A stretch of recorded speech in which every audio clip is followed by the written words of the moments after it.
立志編第14話は、一見すると休憩回です。鬼との戦いもありません。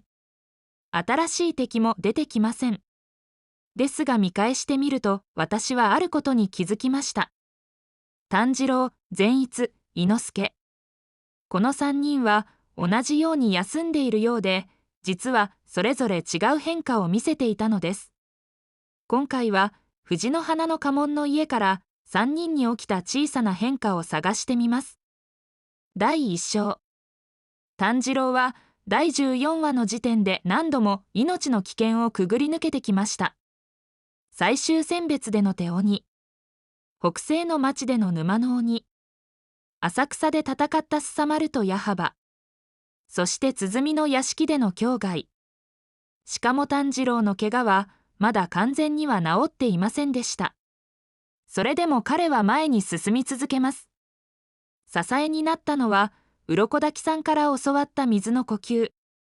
そして長男だから我慢できるという責任感でした。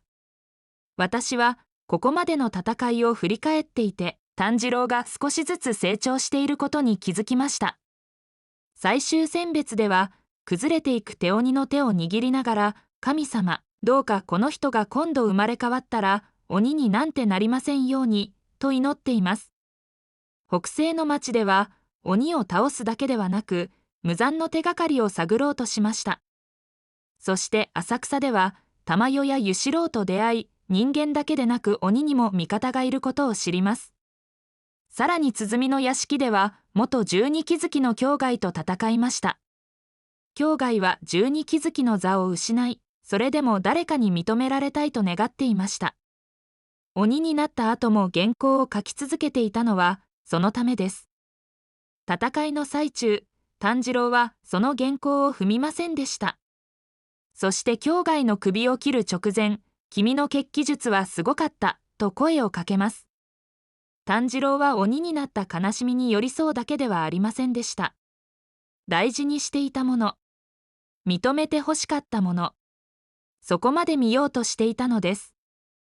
だから炭治郎の言葉は、境外の心に届きました。こうして振り返ってみると、炭治郎は鬼と戦うたびに、剣の腕だけではなく、人としても少しずつ成長していました。第14話は、そんな彼の歩みを改めて感じられる回だったのです。第2章。第14話の善逸を見ていると、結局、善逸はいつもの善逸だな、と思ってしまいます。終盤で、木箱から出てきた禰豆子を見た善逸は、一瞬でときめきました。そして炭治郎に向かって、いいご身分だなと嫉妬を爆発させます。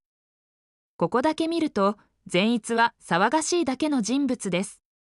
ですが、少し前の鼓の屋敷を思い出してみましょう。善逸は鬼が怖くてたまりませんでした。ずっと泣いていました。逃げ出したい気持ちも本物です。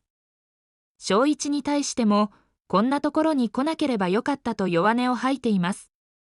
ところがした鬼が現れると状況が変わります。善逸は恐怖のあまり気絶してしまいました。普通ならそこで終わりです。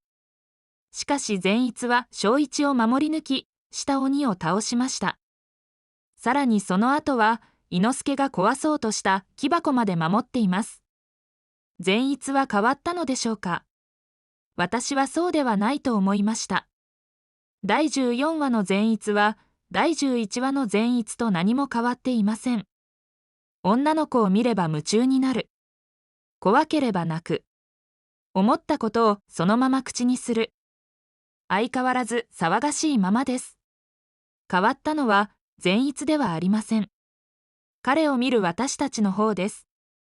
第11話の時は頼りない人にしか見えませんでした。ですが今の私たちは知っています。いざという時には命を懸けて誰かを守ることを。だから第14話の善逸はただのギャグキャラクターには見えません。騒がしくて情けなくて女の子に弱い。それでも本当に困っている人を放っておけない。第14話はそんな善逸の本当の姿を改めて知ることができる回だったのかもしれません。第3章。第14話でもう一人注目したい人物がいます。橋平愛之助です。彼は最終選別を生き残った5人の一人でした。しかも誰よりも早く藤重山に入り、誰よりも早く山を降りています。それほど実力に自信を持っていました。